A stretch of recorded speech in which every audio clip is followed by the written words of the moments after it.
میں تمہیں بتانا چاہتا ہوں کہ مجھے 30 دن کی جبری چھٹی پر بھیجا جا رہا ہے، بلکہ مجھے تو قید کر دیا جائے گا۔ میں یہ چاہتا ہوں کہ میرا کام تم سنبھال لو۔ یہ اچھا موقع ہے، اس سے فائدہ اٹھاؤ اور نفع کماؤ، لیکن رمضان کے مہینے میں تم جو کچھ بھی کرو مجھے اس سے آگاہ رکھنا۔ ہمارے درمیان معاہدہ ہونا چاہیے کہ ہم رمضان کے مہینے میں دنیا بھر کے مسلمانوں کو غفلت میں ڈالے رکھیں گے تاکہ وہ نیکی اور عبادت سے دور رہیں، اس طرح وہ خسارے میں رہیں گے۔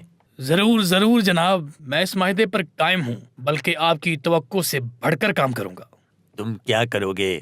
میں روزے کا سارا دن مسلمانوں کو مختلف ڈرامہ سیریل دیکھنے میں مصروف رکھوں گا اور انہیں عبادت سے دور کر دوں گا۔ ٹھیک ہے، بہت اچھا، تمہیں میری بات سمجھ آ گئی۔ غور سے سنو، تم تاریخی اور دینی موضوعات، سیرت، صحابہ اور خلفائے راشدین کی زندگیوں، اسلامی فتوحات کی تاریخ اور تاریخ اسلام پر ڈرامہ سیریل بناؤ تاکہ مسلمان ان میں دلچسپی لیں اور ان میں مگن ہو کر عبادت سے غافل ہو جائیں۔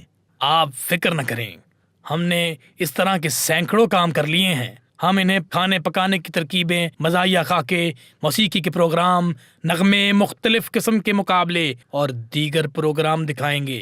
تمام ڈراموں، دوسرے پروگراموں اور مقابلوں میں ہم عورتوں کے ناچ گانے ڈال دیں گے، حتیٰ کہ اذان سے پہلے اور بعد میں بھی مختلف چیزوں کے اشتہارات کے نام پر نوجوان لڑکے اور لڑکیوں کے جھومنے کے ویڈیو کلپس دکھائیں گے۔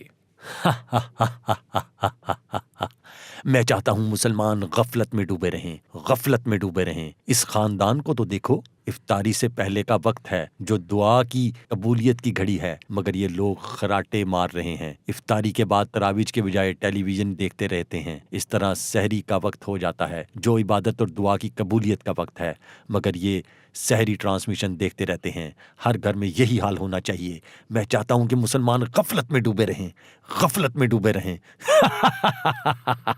آپ مجھے موقع تو دیں، آپ بس مطمئن ہو جائیں، میں آپ کی کمی محسوس ہونے نہیں دوں گا۔ ہم ایسے پروگرام دکھائیں گے کہ نوجوان لڑکے اور لڑکیاں ٹیلی ویژن اسکرین سے چمٹے ہی رہیں۔ میری بات سنو، میں تمہیں کھلی چھٹی دے رہا ہوں۔ رمضان کا مہینہ سال میں ایک ہی دفعہ آتا ہے اور یہ موقع تبھی ملتا ہے۔ جو کچھ کر سکتے ہو کر لو۔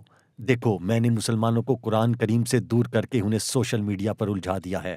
وہ قرآن کریم کی تلاوت اور اس کے معنوں پر غور و فکر نہیں کرتے، بلکہ لغو باتوں میں مصروف رہتے ہیں۔ تم گناہ اور برائی کی باتوں کو نیکی کے روپ میں پیش کرتے رہو۔ مسلمان گمراہ ہو کر اپنی طرف سے تو نیکی کے کام کریں گے، مگر اصل میں وہ گناہ کے کام ہوں گے، اور کوئی تمہیں برا بھی نہیں کہے گا۔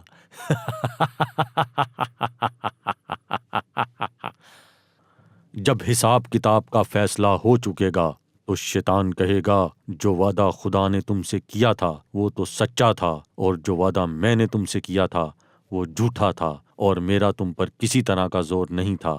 ہاں، میں نے تم کو گمراہی اور باطل کی طرف بلایا تو تم نے جلدی سے اور بے دلیل میرا کہا مان لیا۔ تو آج مجھے ملامت نہ کرو، اپنے آپ ہی کو ملامت کرو۔